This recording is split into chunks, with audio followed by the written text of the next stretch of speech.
Good evening and welcome to Aloud at Central Library. I'm Louise Steinman, the program director for the Library Foundation of Los Angeles, which presents all of these free Aloud programs. I'm so happy to see you here tonight for a very special program with Margaret Atwood.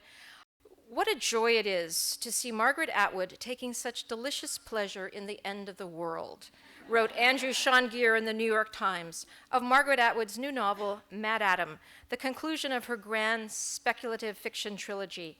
In prose that miraculously balances humor, outrage, and beauty, Atwood tells a dazzlingly inventive tale set months after the waterless flood pandemic has wiped out most of humanity. And having friends who just lost their house in Boulder due to the floods, we are close to home here. I will leave it to both Margaret Atwood and our moderator, Sarah Shun-lien Bynum, to tell you more about the post-apocalyptic world navigated by the MaddAddamites, God's gardeners, and the gentle, euphoric Crakers, as well as vicious Painballers and the giant Pigoons, a powerful and uniquely perceptive source of bacon and menace. But let me also quote The New Yorker, which said of this book, Atwood does Orwell 1 better, which is pretty high praise. Our moderator tonight, Sarah Shun-lien Bynum, is the author of 2 novels, Ms. Hempel's Chronicles, a finalist for the 2009 PEN/Faulkner Award, and Madeline is Sleeping, a finalist for the 2004 National Book Award. She was named one of 20 under 40 fiction writers by The New Yorker, and she teaches in the graduate writing program at Otis College of Art and Design. Sarah last appeared here at Aloud as the interlocutor for George Saunders and Bernard Cooper in a program titled The Short Story and the Art of Not Knowing. Margaret Atwood, who really needs no introduction, is a poet, novelist, literary critic, essayist, environmental activist, and a library advocate. She is the author of more than 30 books of fiction, poetry, and critical essays. Her work has been translated into 33 languages. She is the recipient of many literary awards, including the Booker Prize, which she won for the first time in 2000 with The Blind Assassin. It gives me great pleasure. Please join me in welcoming Sarah Shun-lien Bynum and Margaret Atwood to the Los Angeles Public Library. Thank you. Good evening. Good evening, welcome. And welcome to all of you. Thank you for joining us. So, first of all, before we start our conversation, we have a special guest. And our special guest is Orville Stober, who is the composer of the music for the hymns in the second book of the MaddAddam series, which is called The Year of the Flood. And in the Year of the Flood, there is a green religious cult that raises vegetables and bees on rooftops in a slum. And they try to combine scripture, nature, and science with mixed results. But they have their own saints and their own festivals, and they have saints' days and celebrations and festivals. For instance, Al Gore is a saint in their religion. And there is Saint Al Gore. There is Saint Robert Burns because of those mice. Yeah. No. Saint Diane Fossey is a saint. Mm-hmm. And there are, in fact, saints from around the world, but they also have some of their festivals celebrate different kinds of animals. They have, for instance, one called Mole Day, which is the festival of underground life, and they have one for Predator Day. And each of these has its own hymn. So Orville is now going to sing a couple of these hymns for you, and here he is.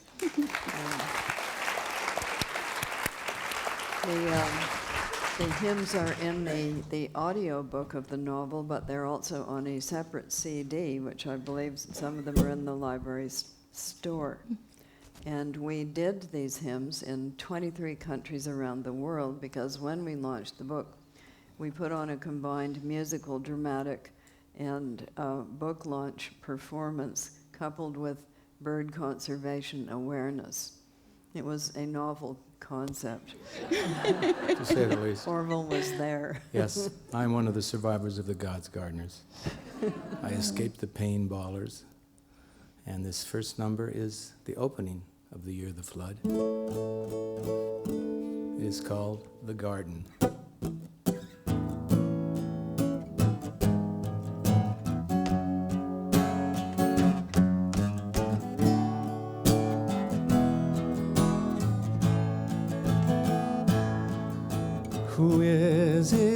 tends the garden oh so green. 'Twas once the finest garden that ever has been seen. And in it God's dear creatures did swim and fly and play.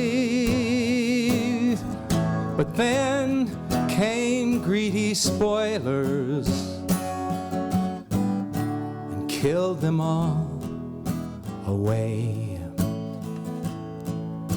And all the trees that flourish and gave us wholesome fruit by waves of sand are buried, both leaf and branch and root.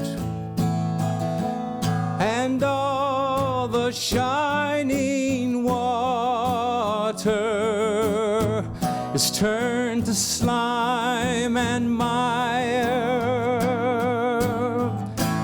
All the feathered birds so bright have ceased their joyful choir.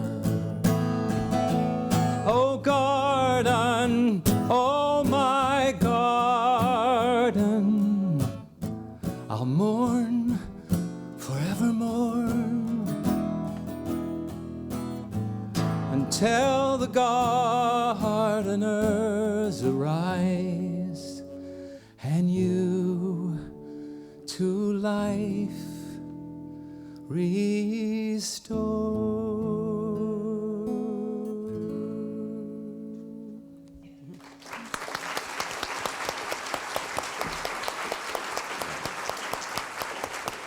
I had the great privilege of being given these lyrics by Margaret, and just amazed at their depth and what they say about the earth and what we need to learn. This is from Adam of the Flood and of the Two Covenants, and it's the Festival of Arks. There would be a sermon, and then we would have a song in the year of the flood. There are 14 sermons and songs from Adam 1. I love this song. My body is my earthly ark. It's proof against the flood. It holds all creatures in its heart and knows that they are good. It's builded firm of genes and cells, neurons without number. My ark enfolds the million years that Adam spent in slumber.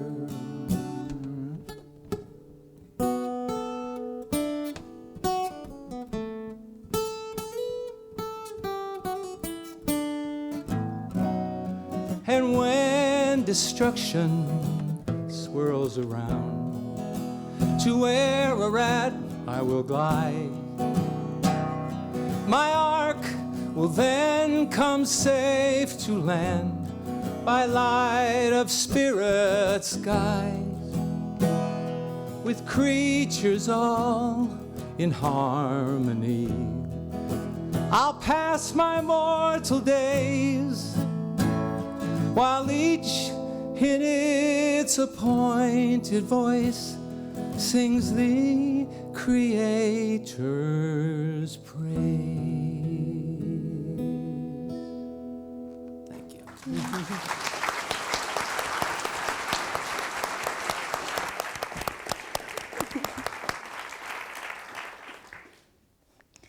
So one of the things that these songs demonstrate is so thrilling about entering the world of MaddAddam is that it's so deeply and completely imagined.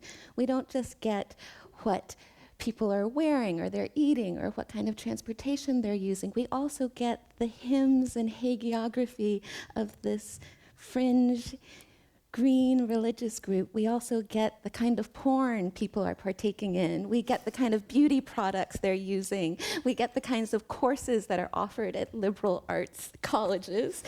Can you tell us a little more about this world and perhaps introduce, for those of you who haven't yet been initiated, some key terms like Crakers and the waterless flood? Okay, so there are 3 books. The first one that I wrote was Oryx and Crake, and it appeared in 2003 at the exact moment when Toronto was undergoing the SARS epidemic. So all I had to do was say, I'm from Toronto, and cough like an empty the room. Because in Oryx and Crake, it opens with its narrator, whose name is Jimmy, but he has renamed himself Snowman after the abominable snowman, which may or may not exist. We find him living in a tree, believing that he is the last human being on the planet. But there are, because the rest of them have perished in a very swift man-made pandemic, which he happens to know was unleashed by his best friend, Crake. So he's living in the tree, but in the vicinity there are some human-like creatures. We're not exactly sure how human they are, but they're an improvement. They've been genetically engineered to avoid the kinds of problems that we get ourselves into by eliminating the causes of those problems. For instance, they've got built-in sunblock. I think that would be good. Built-in insect repellent, also good. They self-heal through purring. When I first proposed this, there was some pushback, but science has now vindicated the notion that cats purr partly to self-heal. And in fact, we are now being told that if you have a migraine headache, you should put a cat on your head. There's no instructions as to how to keep it there, but someone will invent that in the future. Anyway, so they self-heal. They're not only vegetarian, they eat grass and leaves with a modification to their digestive system along the lines of the rabbit, with some side effects we won't go into right now. And that means they'll never have to have agriculture. So they won't have to have agriculture or the fashion industry or cotton plantations or any of that. They're all extremely good looking, of course, but they're of all different colors, so they don't have racism. They've all got, however, green eyes, because Craig liked those. They are not aggressive, and one of the best improvements is that they will never suffer from romantic rejection, because unlike us, they mate seasonally, like most other mammals. And just to avoid confusion, parts of them turn blue when they are doing that. So they do have a little courtship ceremony like penguins.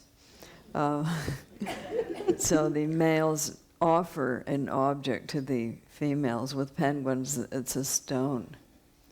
With stockbrokers, it's a box of chocolates. Or maybe something better if they're not cheap. With these, however, it is a bouquet of flowers, and if that is accepted, then it's on. It's a go. They do this in groups, so there isn't any worry about specific fathers. Just everybody is the father of everybody. No paternity test? No. Well, they don't need those anyway because they don't have any stuff, so there's nothing to inherit. Yeah.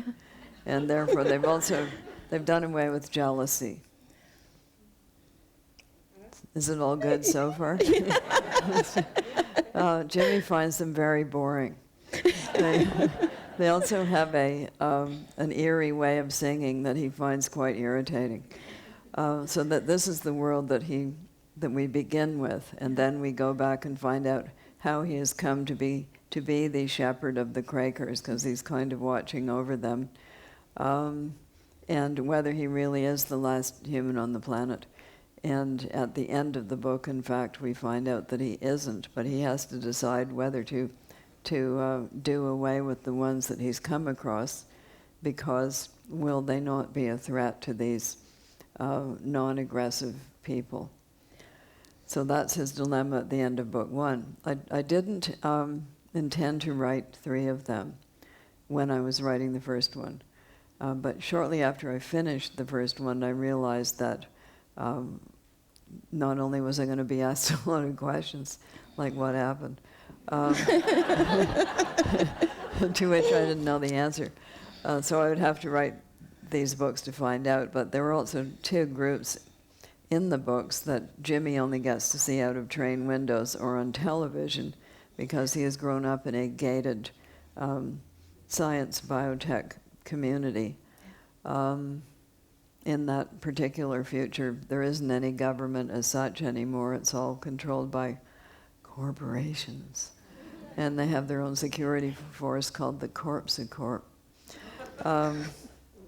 So in the other 2 books, I explore these other 2 groups, one being the God's Gardeners and the other one being the MaddAddamites, who, unlike the God's Gardeners, who are pacifists, the MaddAddamites are conducting an active resistance to the corporate hegemony, which is depleting the biosphere at a frightening rate, unlike today, of course. Thank you for that beautiful catch-up. And one of the things that I loved about hearing you introduce Orville was that it captured for me how subtle your use of humor is in these books. Because as you were describing the God's Gardeners and their rituals and their feasts and festivals, there was all sorts of laughter and chuckling in the audience. And indeed, when we read about them, there is sort of a affectionate poking of fun at them. And yet, when we hear Orville sing, it's moving and sincere and beautiful. And so I love how the humor is at once there's sly humor there, but it's also never just one thing. There's also No, it's never no. And this is just anybody who's ever had anything to do with church groups or indeed religions of any kind know that it's like this. So moments of sublimity, and if you look at actual hymns, they're like that too. Yeah. You know, moments of wow, that takes your head off, and other moments of how could they have done that? So it is a mixed bag. I once went to a funeral, a solemn occasion, at which the presiding pastor began the ceremonies by telling us where the washrooms were. You know, this is just, so you do get this, you know, we're worshiping the Creator and the kids' Sunday school is going to be, you know, it's like that. And it is like that. So it's not even a question of making fun. That's just what people are like. Yeah. And the humor also seems to be one way in which, to quote the New Yorker, you do Orville one better. I mean, Orwell, as much as I love 1984, is so gloomy.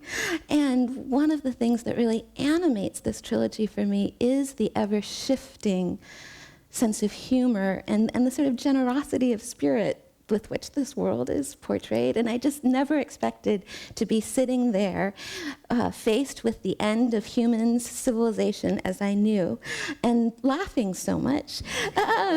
And especially in MaddAddam, I mean, the humor really comes into full bloom there. There's these great body jokes, and there are these wonderful visual gags. I love in particular the image of Crozier as a new shepherd with his bed sheet, and he has these multicolored mohair sheep. And one of the things that's delightful about this world is that the Crakers are not the only bioengineered species wandering about. There's also Pigoons, which we'll talk about, and mohairs, which are sheep who have been designed to grow human hair for the purposes of hair transplants. Yeah, I think this would be a good idea. And I think it would, so there's this I offer it to anyone in this room. It's of an entrepreneurial nature. You'd make a killing. And then my favorite running joke in MaddAddam is the helpful yet invisible deity, oh fuck, who Well, I is think you're going to have invoked. to explain how that came into being. The Crakers employ the vocative. So the vocative is when you say, "Oh, Sarah, where have you been?" So I'm invoking you. So that's just how they address people. So they address Toby as "Oh, Toby," and they address Wren as "Oh, Wren." And then they hear Jimmy say, "Oh, fuck," so they wonder, who's he talking to? Who is this person? So Toby has to explain that this is an invisible person, like Craig, who has become their creator in their theology, and this is an invisible helper. And so you call him when you're having a problem. Something has happened, such as you've dropped a stone on your foot. You call him, and he immediately comes to help. Yeah. So what moved you to write about this future with this generous sense of humor? Well, I think when you're not actually sinking in the Titanic, if the ship is not actually going down right then with you on it, that you survive a catastrophic event, you are not changed into another person. Mm-hmm. You still are the person that you were before. And I think people often then react to those situations, if they're not actually sinking at that very moment, with, here we are. Okay, now what? And they're not serious and gloomy necessarily. And I don't know whether I don't know how many cataclysms you've survived, but and just to cheer everybody up, the human race has been through some bottlenecks before, as it turns out, and also people have been through some hard times. So this is not, as we say, it's not the end of the world. And there's a very good reason why it isn't. And that is, it's a book. And when it's a book, you have to have some people survive, or there isn't anybody to tell the story. That's a really good reason. And so that's a good reason. So there is, however, something about what they think about their chances. Jimmy doesn't keep a Robinson Crusoe journal in Oryx and Crake because he can't imagine a future reader. Mm. Robinson Crusoe can. He thinks somebody's going to come along. Yeah. And he thinks somebody's going to come along and rescue him, and even if they don't, they're going to come along and find the record of his days. So, but Jimmy doesn't think that, so he doesn't write anything down. Toby does think it, so she does keep a journal. And in fact, she creates a future reader. She creates a future reader, and she creates a future scribe as well. She doesn't know she's doing that, but in fact, that is the result, because the Crakers initially can't read and write.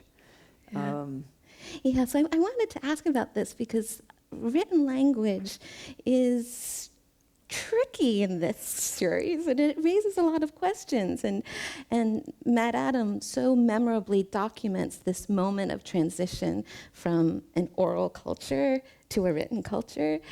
But when we begin in Oryx and Crake, Jimmy, our protagonist, is in fact an ad copywriter, and one feels that language has become, written language in particular, has become very nearly bankrupt. So here's just a little, can I read a little passage that I love when Jimmy's describing his wordsmithing job, where he works for a big pharmaceutical company. Pills to make you fatter, thinner, hairier, balder, whiter, browner, blacker, yellower, sexier, and happier. It was his task to describe and extol, to present the vision of what, oh, so easily could come to be. Hope and fear, desire and revulsion, these were his stocks in trade. On these he rang his changes.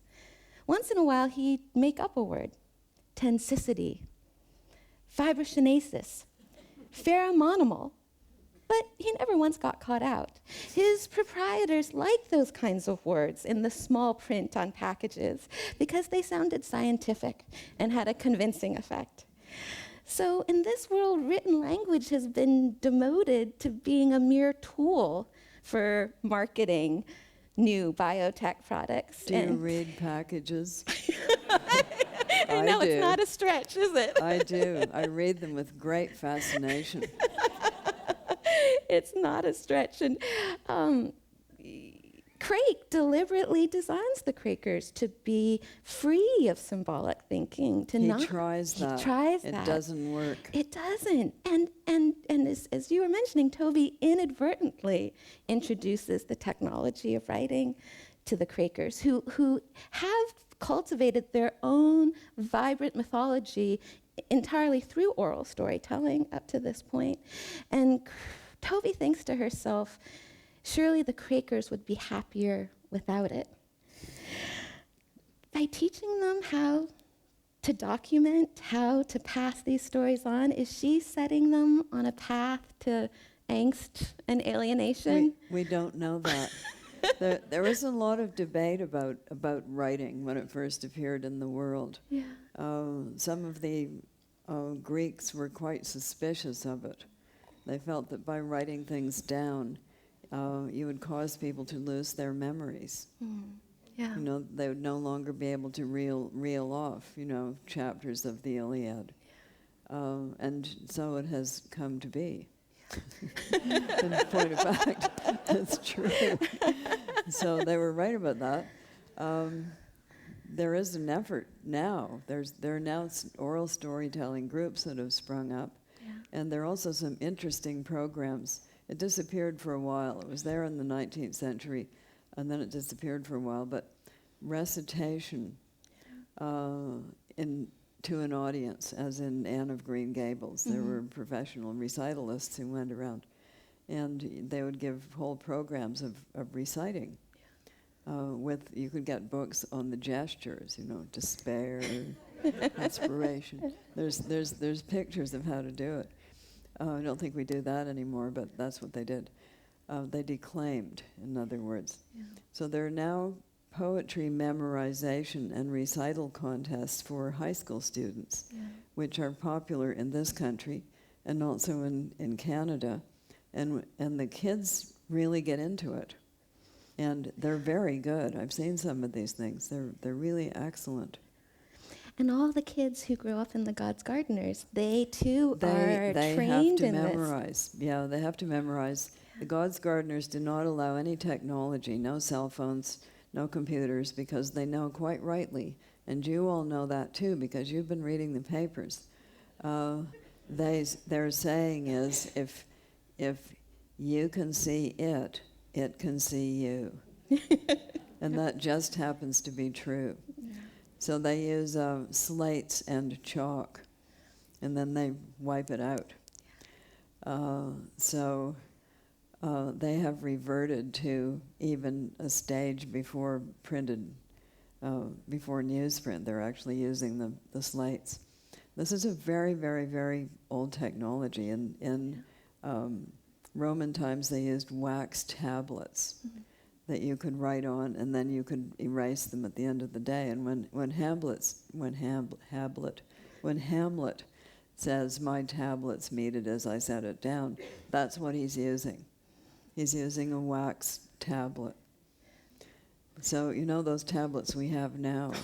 That's where the word comes from. Oh, Yeah, it's from those old tablets that they had. Anyway, something that you can write and then wipe out. Much in use in the ancient world. So the Crakers have gone back to that because they're pretty paranoid.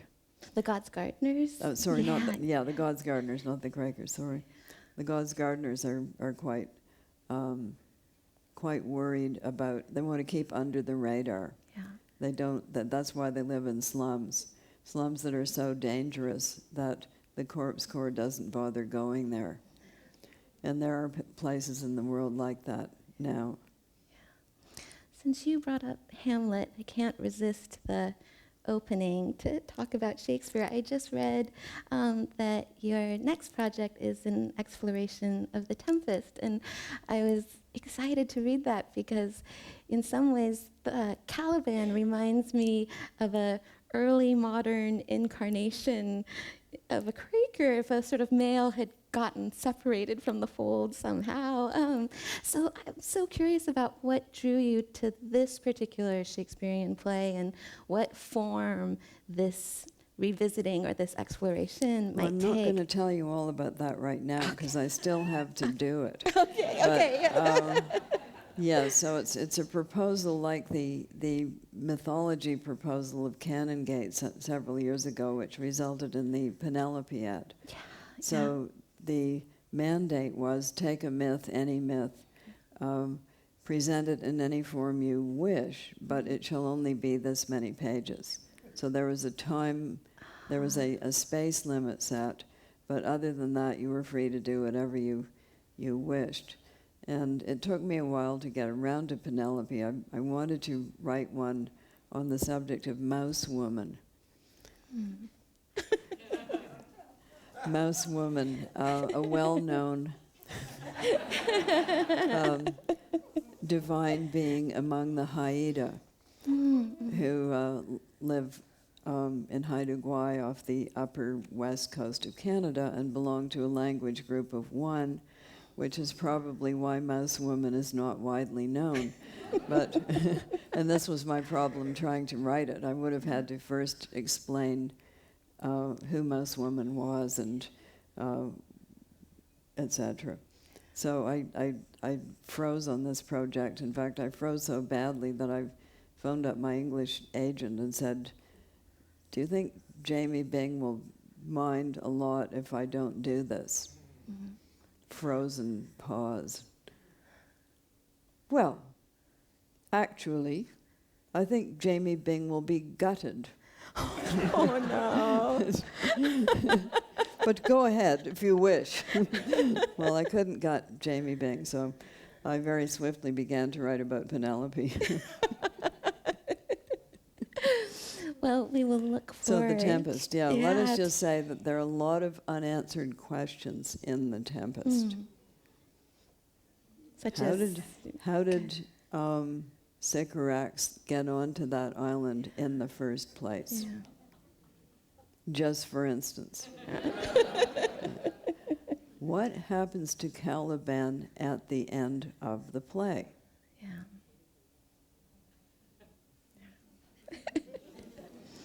We are not told. Well, one of Caliban's first impulses upon meeting Miranda, of course, is to populate the island with little Calibans. And one of the things that this trilogy raises is Who gets to sleep with whom? Who gets to sleep with whom, exactly. And it's always been a burning human issue. yes, As far back as we know. It has been on our minds for a very long time. And it's wonderful because there's lots of characters who enjoy having sex with each other in your book. And I was also... That's why they wouldn't understand the true explanation of "oh fuck," because they would not understand why that would be a bad thing. Yeah. Just wouldn't get it. But even the human survivors, I found the physical relationship between Toby and Zeb, I loved how that was traced throughout the book, and how much of the storytelling that is the spine of MaddAddam is first shared as a sort of pillow talk between the two of them. But in addition to this wonderful erotic relationship that Toby and Zeb have. What, you mean middle-aged sex? It does happen.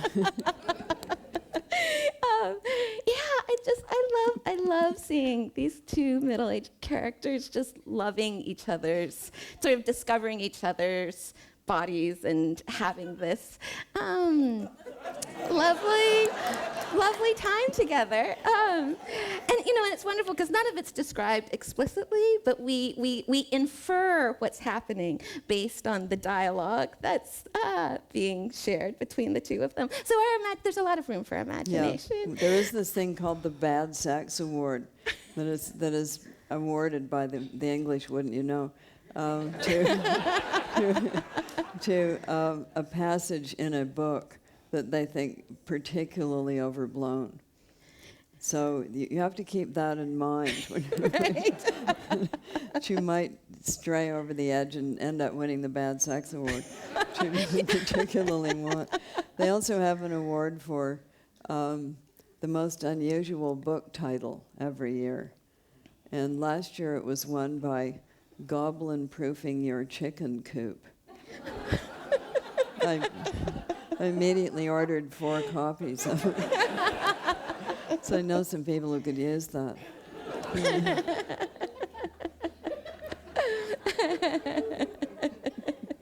Yes, this man has no truck with the fairy world. He must be ruthlessly stomped out. He has one chapter called Gnoming, which the little picture at the top is of a bow and arrow.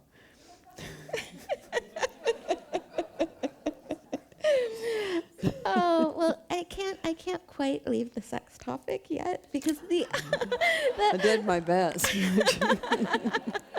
Well, because one of the things that's really striking is that 2 of the main characters in the trilogy, Oryx and Wren, have both worked in the sex industry. And then in the 3rd book, we're introduced to a 3rd character whose name is Katrina Wu, that Zeb playfully nicknames her Katrina Woo Woo. And we find out that she's the owner of Scales and Tails, which is the sex club where Wren works. The upmarket sex club. The very upmarket sex club where Wren works as a trapeze dancer.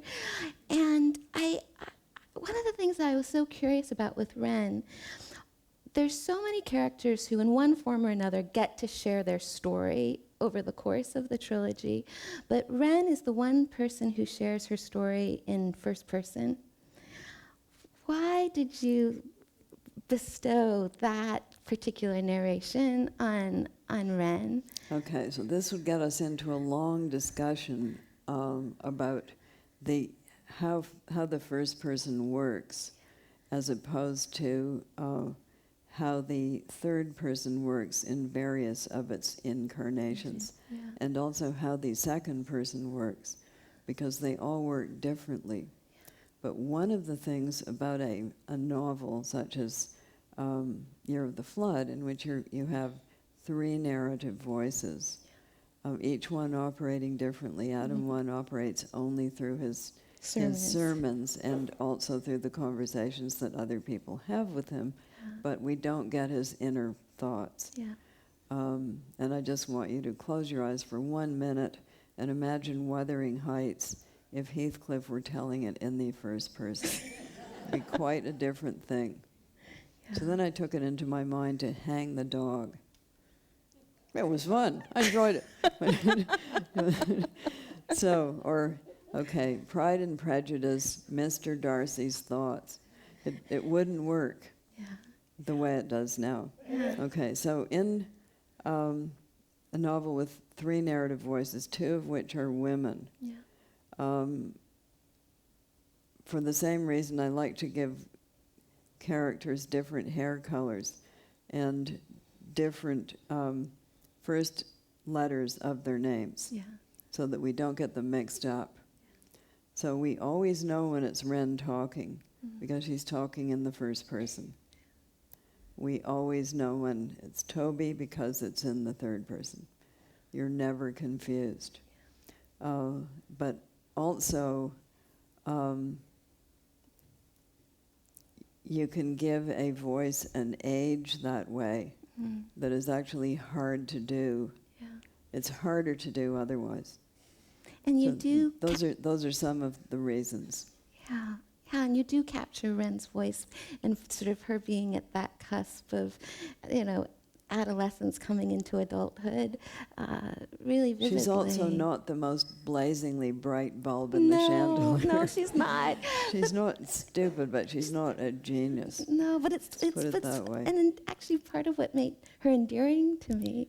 And going back to Ren, one of the things that I was really struck by is there's lots of romantic longing and erotic longing in these books, but the emotional bond that I kept thinking about was that of sibling relationships. And Ren, in a sense, sort of adopts an older sister in Amanda. And then, of course, we have the brother dyad of Zeb and Adam 1. Zeb is the younger bad boy, and Adam 1 is the pious founder of God's Gardeners. and I then got to see in my version of In Other Worlds. In Other Worlds is a collection of essays that Margaret has written about science fiction and speculative fiction. And with the iBook version, the enhanced version, one of the added bonuses is you get these wonderful color reproductions of drawings that you made as a child. But very touchingly, you also include drawings of princesses and flying warriors that your older brother, Harold, made. So I'd love to hear sort of about this nature of, and even in a sense, there's something of a sibling rivalry in the friendship between Jimmy and Craig. What? Yeah, a lot. Yeah, how has being a younger sibling shaped these characters and shaped these choices? You mean, how did me being a younger sibling? I don't know. I was the younger of two, and then I was the middle of three, and I was also therefore the older of two girls. Yeah. So I really got to look at the sibling thing from many different angles. Yeah. Somebody said to me, so because I explained that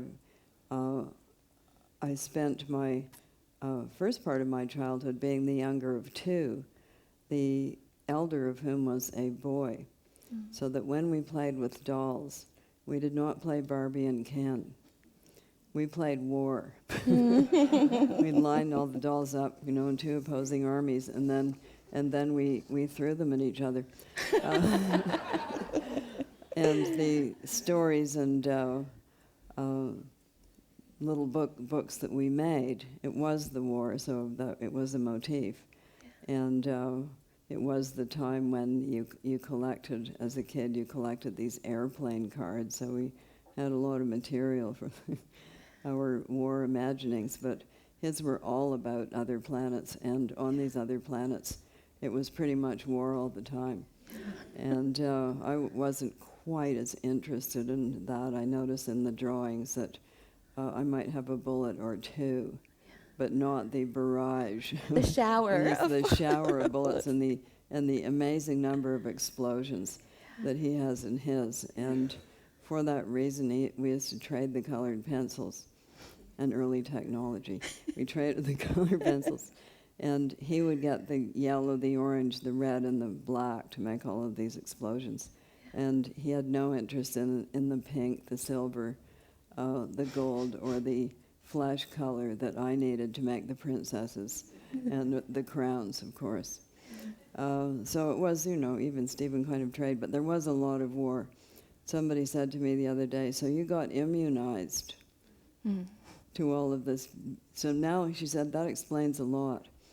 And I also said that we got this unexpurgated Grimm's fairy tales. And she said, "Oh, were you frightened by that?" I said, "No, it was our parents who were frightened by it. We weren't frightened by any of these cut off heads or gouged out eyeballs. It was just kind of, life as usual in the world of warfare for us." Anyway, it was quite different with my little sister. She didn't like any of that kind of thing. Yeah. She did not go for the gouged out eyeballs. She wanted the Dolly's Tea Party. They did not, the Dolly's Tea Parties did not suddenly turn into a battle in her world. So it was quite a different thing. I think it was the 50s by then, and Disney had got hold of those fairy tales. Yeah. And princessed them up quite a bit. Yeah. So those were the ones that she liked. The princesses now are inescapable. They're They're inescapable, but so are zombies. Yeah. So it's the best of both worlds, let's put it. So the princess zombie, I'm waiting for that. And we had the Princess Bride a while ago, so surely it is now time for the undead princess to come. When you published the first book of the trilogy, Oryx and Crake, in 2003, you said at the time that you thought of the book as taking place in the near future, 20 years or so down the road, and you also observed that some of the things that you included in that book were galloping at us at an even greater rate than you expected. And now that we're 10 years out from its initial publication, indeed there are several things you imagined in Oryx and Crake that have eerily already come to pass, like the brain tissue being grown in the little brains the in little the petri brains, dishes. the little yeah. oysters. They do look like oysters, yeah. Okay, so the things that already existed at that time, the spider-goat blend was already in existence, making spider silk in its milk for bulletproof vests. The glowing green rabbit had already been made then. Yeah. We've just made some more. Yeah. We've cloned them now. Yeah. The attempt to grow human kidneys in pigs for transplant into us was encountering some problems then, but we've solved them. And we can now make viruses from scratch. And I noticed that we have modified the H1N1 virus just in the lab, to see what would happen. We do a lot of that. So yes, the biotechnology is indeed building out at an enormous rate, and so are other kinds of technology, and some of that is actually good. Yeah. Some of it's good. Our technologies are all tools. Yeah. They're all neutral in themselves. It's a question of what we use them for, how we apply them, whether we let them out of the box a bit too much. We are on our way to changing from silicone chips to carbon tubes to make our computers, which will vastly reduce the energy consumption, should we be able to do that. So a lot of the technology effort now is focused on something it needs to be focused on, which is reducing our energy consumption while still supplying cheap energy to run the world we live in. Everything you see around you is run on cheap energy. And should the switch suddenly go off, there would be a lot of very confused people. And then there would be a riot. So in some senses, these leaps in technology have both hastened the arrival of a future in MaddAddam, but also in a sense maybe forestalled a little bit of that future now that this technology is being used to conserve energy. So is there? Not enough yet. Yeah. Yeah, not enough yet. It's a question of scale. Anyway, it's all pretty interesting. We do live. I suppose everybody thinks they live in the most interesting moment of time, but we do live in the most interesting moment of time. And I met a physicist the other day with this news just in. Time is real after all. I'm so relieved. For a while there, we were being told that it didn't really exist, that everything that was going to happen had, in some sense, already happened, and therefore the future was closed. But now that time exists again, the future is open, and therefore we can make choices that will have real effects.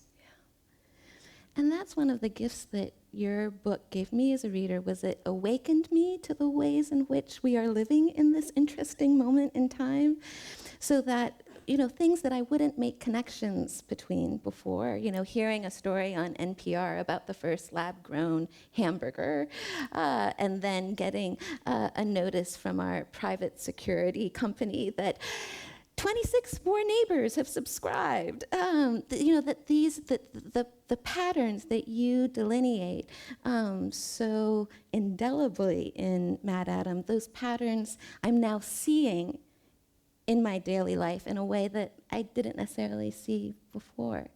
Is that a good thing? I think it makes me much more conscious about this question of choice. Yeah, okay, that's a good thing. So it's awakened me to choices that I need to make so that some of these patterns perhaps get disturbed or interrupted or reprogrammed. So Margaret, I hate to end the conversation, but I also want to open up to the audience. But before we do so, we have a wonderful musical segue, and Orville is going to join us for a final song. a final song. And here he comes. Yeah.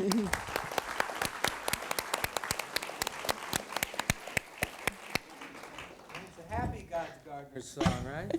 Yes, it's a peppy one. Peppy, peppy, peppy. When Adam first, and gratefully, we had a copy of The Year of the Flood, and I got the lyric.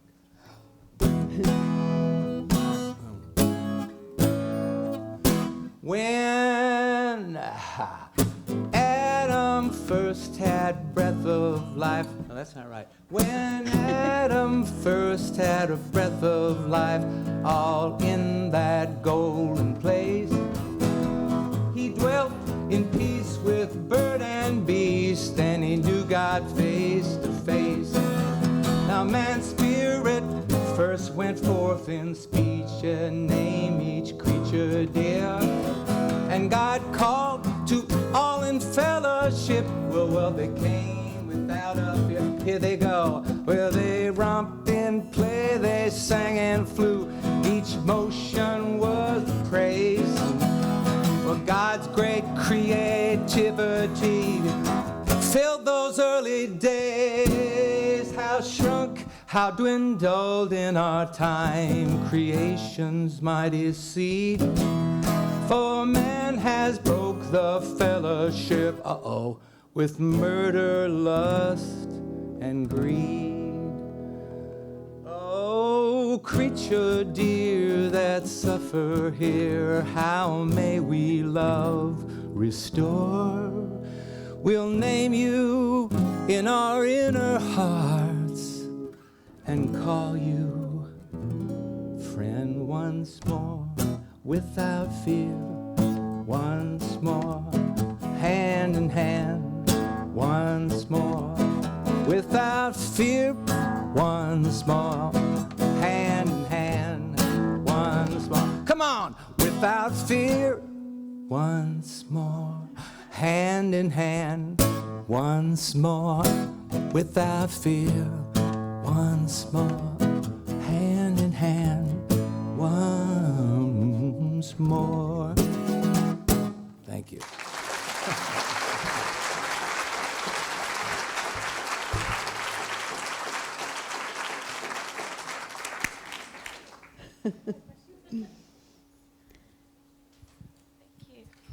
Hello, my name is Meredith. Thank you for coming here. It's such a pleasure to hear you speak in person.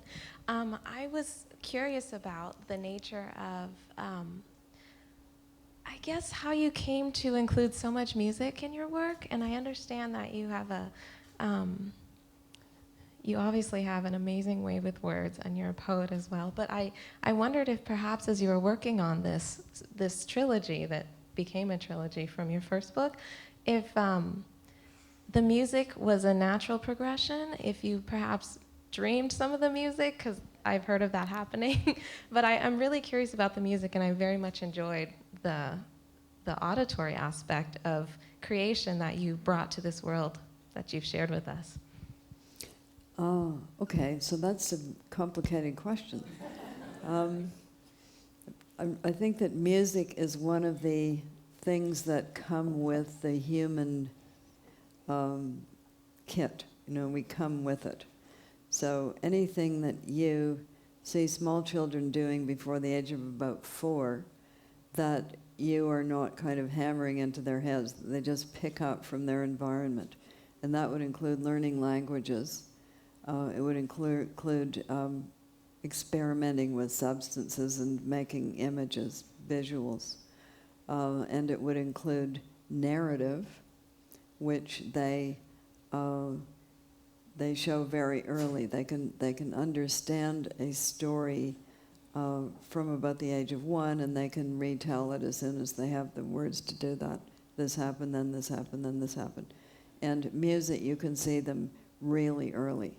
The rhythm, the making of the sounds, the little singing, little songs that they have.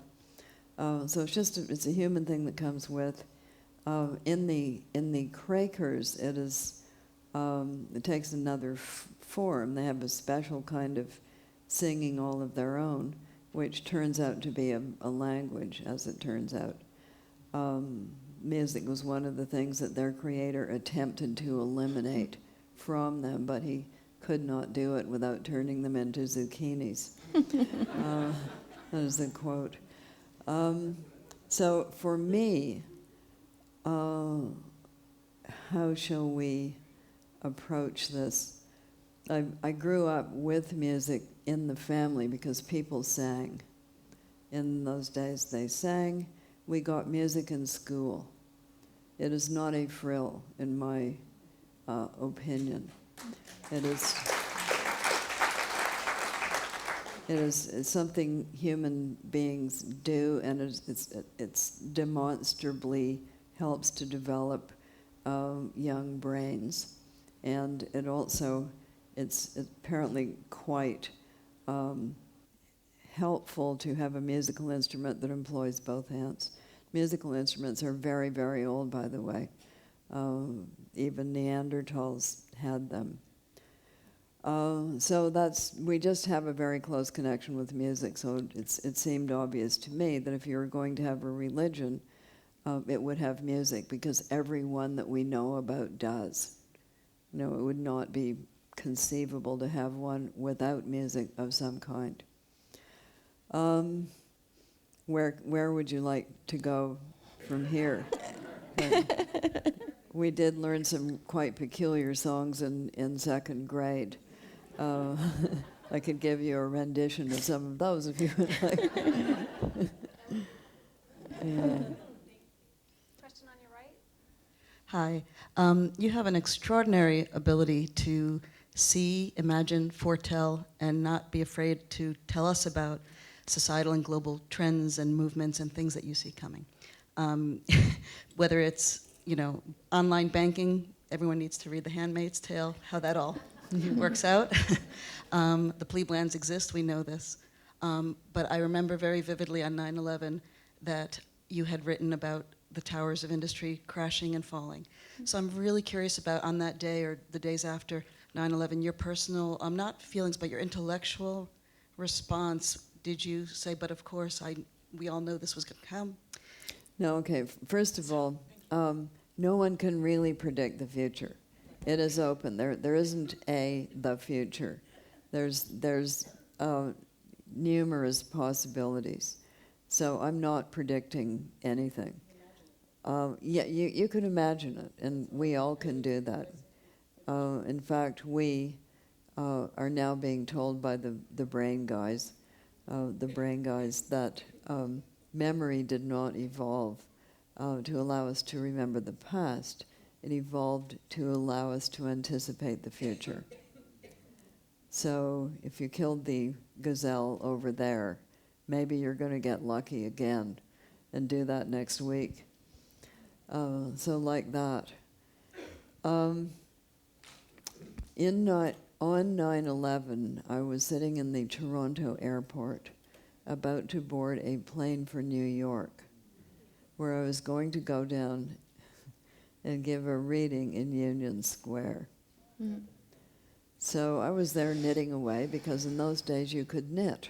It had not yet banned knitting needles on airplanes, knowing as they do now that you might come up to them and say, take me to Havana or we're going to knit you to death. You can, I think, bring crochet hooks on. So nobody's worried about that. I'm going to crochet you. So, so I was knitting away and wasn't paying attention to anything. And a friend of mine called Jerry happened to be there. I hadn't seen him, but he saw me and he came over and he said, "I don't think we're going to fly." And I said, "Oh, why?" And he said, "Look at the television screen," and we saw one plane going into one tower, and we both thought, "Oh, somebody's had a heart attack, isn't that tragic?" And we went and we rebooked our flights for 3 o'clock in the afternoon. And I thought, I'll just stay at the airport. So I was sitting there, knitting and looking at the screen, and then this other plane flew into the tower, and I thought, okay, so that is not a heart attack. I'm going to get in a taxi and go home, because nobody's going anywhere. So that is what I did. Did I think "told you so" or any of those kinds of things? No, I didn't. But I'm going to tell you a very eerie thing, which is this. We did an opera of The Handmaid's Tale. It premiered in Denmark in the year 2000. And it's very well done. It's since been performed in England and the States and Canada. But it begins with a scene setting, and the scene setting is a rolling montage of images of what brings about the scary state that allows a totalitarianism to take over. And one of those images is of the two towers coming down. We then had to remove that from the rolling film, because by the time we next did it, that had already happened. So, terrorism through the ages, it's an old story. And people, and it's theater. So I suppose somebody was going to get the idea of, let us do the most visible thing. Let's do something really eye-catching and visible. So I think that's probably the thinking that then evolved. And to tell you the truth, I thought, okay, so this is the plot of Star Wars, where they fly the plane into the heart of the Death Star. In that movie, they get to fly it out again, but it's a movie. But the idea of using a plane as a projectile and flying it right into the middle of something, it's in that movie. And right after, this is Los Angeles, so you will all understand this. Right after that, the security people hired a bunch of screenwriters, because what do they do all day? They plot things out. They take a supposition and they plot it out. So if you were these characters, how would you do this? Well, in the movie, you would do this and this and this, like that. So I think it's like that. I think it comes along with storytelling. So you're telling a story, you're building it out, you're doing what if. It's not prediction. It's screenwriting. Next question, right over here. This isn't an intellectual question, it's just a sentimental one. Does Toby find Zeb? Does Toby find Zeb? In which book? The last one, at the very end when she goes out. No spoilers. No spoilers. I like to leave some things open anyway. Always. There's always, it's like saying, so what did Elizabeth and Mr. Darcy have for breakfast on their 40th wedding anniversary? Just some things we're not supposed to know. Hi, Margaret. Your movie, The Handmaid's Tale, is one of those few movies that I've actually seen more than once. And that's because I read a lot about Mormonism in between the first time I saw the movie and the second time. And I just think that there's just so much of an eerie coincidence. I mean, in terms of using religion, if there could be a theocracy in the United States, I think it probably would be Mormonism inspired. But were you inspired at all? I'm just curiously, were you inspired by Mormonism? Okay, so I didn't put anything into the book, and it was my rule for writing it, that has not already happened in some place at some time. So Mormonism was one of the polygamous religions that I studied, but it is not the only one in world history. I give you the 12 tribes of Israel, which were produced by 2 legitimate wives and 2 handmaids. Just for starters. God changed his mind about whether that was a right thing to do. Somewhere in there, we don't actually catch him changing his mind, but there is an obvious trend. Later on, you don't get to do that, let me put it that way. But earlier on, you certainly were. But if you count societies, which ones are polygamous, which ones are monogamous, there are more polygamous ones, in point of fact. So sure, Mormonism, but lots of other things as well. Next question, right over here. And we have time for 2 more questions. In the year of the flood, the Corps have been taking all the guns for themselves away from individual people in the country. You would, wouldn't you? Yeah. And the fact that Toby had buried a gun in her father's neighbor's yard is a real important feature of her survival after the flood. Yes. And so I was just wondering if you were taking any positions on, individuals keeping guns in their possession in order to avert totalitarian takeover. I'm not sure that it will avert it. That is, I think if a totalitarianism is really, really serious, and particularly if they've got a lot of digital trackers. A few individuals with more primitive weapons are probably not going to turn that particular tide. If you're wondering whether what I think about guns. Okay, so I grew up in the North. You had guns because you had bears. And if you go up into the Arctic and go out on the land, you have a bear gun. You would be an idiot not to, because polar bears are not afraid of you. They're afraid of male walruses, and you are not a male walrus. They know that. So yes, do I think it's a good idea for people to have arsenals of military weaponry in their homes? No. What are they going to be doing with it? The kinds of guns that I'm, as it were, used to and understand are those that are needed for a particular purpose. Which is not going up to the top of a shopping center and sort of mowing down everybody in sight. Am I in favor of some form of gun control? Well, that would be nice. I mean, it would be nice if people could not just walk into a store and buy a military-grade weapon capable of, blowing up the entire city block. Is that going to happen? Not anytime soon. The gun lobby in this country is extremely strong. So it's somewhat different. Life is somewhat different in Canada for all kinds of reasons.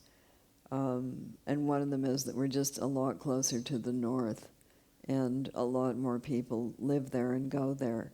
So their relationship with guns, although they may occasionally use them to murder somebody, their relationship with guns is somewhat more utilitarian, and usually has to do with if the large animal starts coming through your window, you want to be able to have an antidote to that.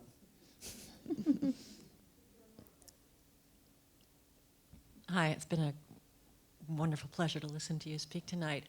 You were introduced, among other things, as an environmental activist, and I'm sort of in that arena, but I wouldn't have assumed it. Your work covers so many positions, but of course, I'm reading it myself. I felt the kinship, but so it was interesting to hear you introduced as such, and I wondered if you would speak specifically to what forms that takes. What actually I'm doing. Yeah.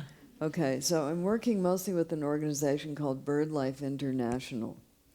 And BirdLife International is the oldest and largest conservation organization in the world. The reason you haven't heard too much about it here is that it works through national partners. So it's a ground-up organization.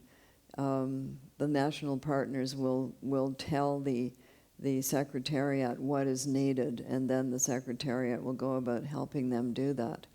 And for a while, there wasn't a U.S. partner. There is one now. It's Audubon. But there was a period of time there when there wasn't one. But now there is. Anyway, that's the one I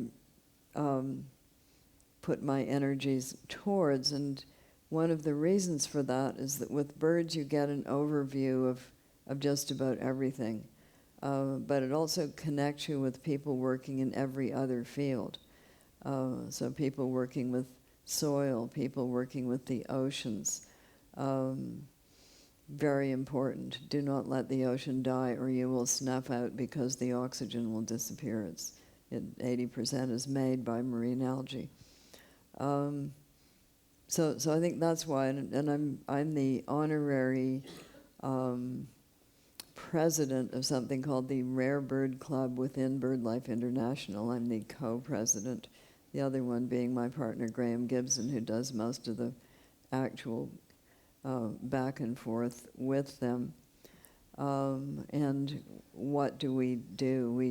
We help raise money for projects that then get applied at sort of pivotal points in with the national partners. You cannot do conservation from the top down. You cannot dictate to people how they should live, what they should do. You just can't do that. You have to listen to them, give them a reason. Make it so that it's better for them to do the conservation than not to do it, to conserve their space rather than to make it into a desert like that.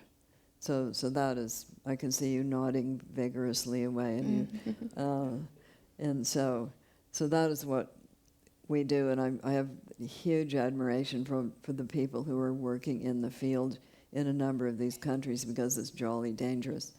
And one of the saints that I put into the God's Gardeners is a man who authored the Iraqi bird book with the bullets literally whizzing overhead. They put that thing together. under really quite dangerous conditions. One of the other people that we work with is from the Paraguay, Uruguay area, and he faced down a bunch of poachers, who then issued death threats. He put the names of the poachers up on the internet. They then issued death threats to him. He put the death threats up on the internet, and he finally shamed the government into acting like that. The guy who's head of it is Italian. Well, you know the reputation of Italy, shoot everything that moves. And that's what it was like when he came in. That's gone, thanks to him. Some of these people are very, very courageous. He went to, one of his first postings was to Sicily when he was somewhat younger. And he got off the plane and they said, "You're not working here." And he said, "Why is that?" And they said, "We'll show you." And they took him to where his office was supposed to be, and somebody had blown it up. So we are in the land of car bombs and death threats in some of these areas where poachers and people who want to cut down everything that grows and moves are at work. Oh, Margaret Atwood, thank you. It